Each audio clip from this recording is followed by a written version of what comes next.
طبعا يا أعزائي أنا شرحت لكم سابقا أيضا عن le canal et le contact. Donc le canal c'est le moyen qu'on utilise pour envoyer notre message. On peut avoir un canal direct, on peut avoir un canal indirect.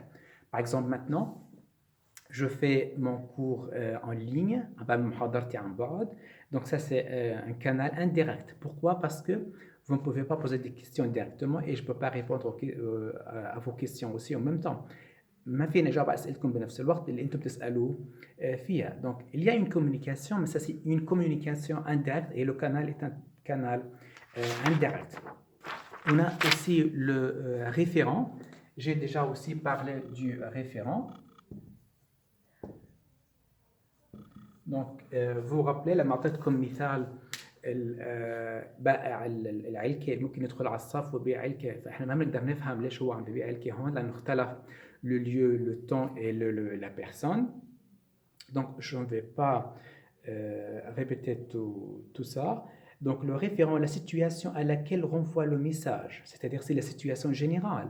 Et quand on dit la situation, c'est donc le temps, comme on l'a déjà dit, c'est qui, مين, où et quand.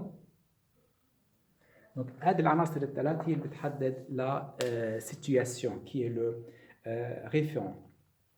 Donc il réfère aux informations communes aux deux locuteurs sur la situation au moment de la communication. Donc c'est la même situation de la communication. Ces informations sont sous-entendues et elles n'ont pas besoin d'être répétées à chaque fois que l'on débute une interaction.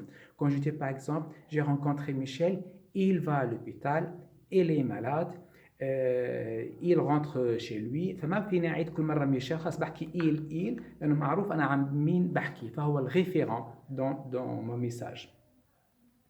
Et dernière chose, c'est le code. Donc le code, donc il y a plusieurs choses. Ça peut être une langue,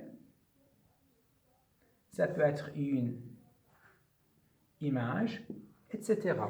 Donc c'est pour ça qu'on dit il y a un code linguistique et un code non linguistique en général. Donc ça, on l'a déjà fini. هيك بنكون احنا انتهينا من les éléments du schéma de la communication et maintenant on va passer aux fonctions du langage. Donc chers amis, on doit savoir que pour chaque élément il y a une fonction. لكل عنصر من عناصر الشيما de la communication في إلها fonction. يعني لما أحكي الديستيناتور أو الإيميتور il a une fonction. Le récepteur il a une fonction. Le référent il a une fonction. On va commencer par l'émetteur ou bien le destinateur. Donc l'émetteur il a une fonction. Donc il a une fonction qu'on appelle une fonction expressive. Donc fonction expressive, ça vient du mot expression. Qu'est-ce que ça veut dire expression? يعني تعبير. Donc c'est quoi la fonction de l'émetteur؟ يعني ايش مهمة ايش عمل émetteur؟ c'est s'exprimer، انه يعبر عن نفسه، يعبر عن ذاته، يعني envoyer un message. Et pour le récepteur, donc ici on a le récepteur, il a aussi une fonction. Donc la fonction du récepteur, c'est une fonction qu'on appelle aussi une fonction conative. Qu'est-ce que ça veut dire conative? C'est-à-dire connaître, c'est-à-dire analyser, c'est-à-dire comprendre. يعني مهمته انه يستوعب، يفهم، يحلل le message qu'il va recevoir. Et ce qui est au milieu aussi, on a le message. Le message aussi, il a une fonction. Et la fonction de message, on l'appelle fonction poétique.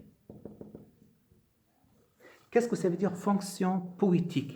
C'est-à-dire, je fais un message, mais qui est indirect dans le contenu. يعني محتوى الرسالة بيكون مخفي غير واضح. Qu'est-ce que ça veut dire? Je vous ai déjà donné un exemple. Quand je dis à quelqu'un qui arrive en retard en classe, donc je lui dis quelle heure est-il? كم الساعة؟ أحمد arrive en retard. quelle heure est-il أحمد؟ كم الساعة يا أحمد؟ أنا ما عم بسأله عن كم الساعة، أنا قصدي ليش أنت متأخر؟ فهو أنا استخدمت رسالة، استخدمت مساج، لكن معناها بيختلف عن المعنى الحقيقي. فهذا اسمه إيش؟ la fonction poétique. بقدر أحكي له أحمد pourquoi tu es en retard؟ وبقدر أحكي له أحمد quelle heure est-il؟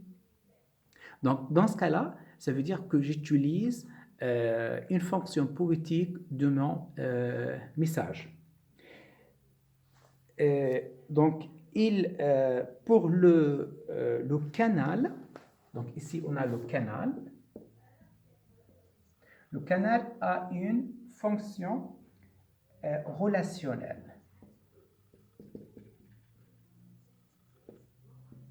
Qu'est-ce que ça veut dire fonction relationnelle? On بنسميه أيضا fonction fatigue. Fonction fatigue. Qu'est-ce que ça veut dire fonction relationnelle ou fonction fatigue? C'est-à-dire, le canal, c'est le moyen que j'utilise pour envoyer mon message. هي الوسيلة اللي بدي أرسل أنا فيها رسالتي. إذا لازم أتحقق من إنه الكنال عم بيشتغل صح. فإذا أنا بدي أرسل رسالتي عن طريق الهاتف أتأكد إنه بيشتغل صح. بدي أرسل رسالتي عن طريق النت أتأكد إنه بيشتغل صح. الآن أنا عم برسل لكم معلومات أو محاضرة عن طريق الهاتف وعن طريق اللوحة وعن طريق القلم، بتأكد كل هذه الوسائل هي عم تشتغل صح. Donc je dois vérifier mes canaux.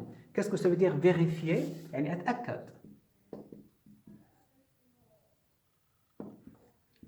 أتأكد إن الوسائل اللي بستخدمها هي وسائل صحيحة، لأن هي اللي راح تعمل contact entre nous.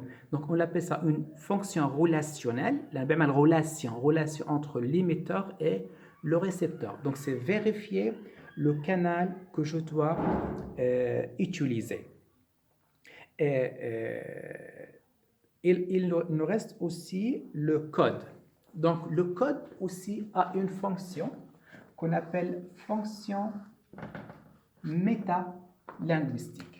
Donc ça c'est le code qui a une fonction métalinguistique. Qu'est-ce que ça veut dire fonction métalinguistique؟ métalinguistique يعني هو ما وراء اللغة، ما وراء عناصر اللغة.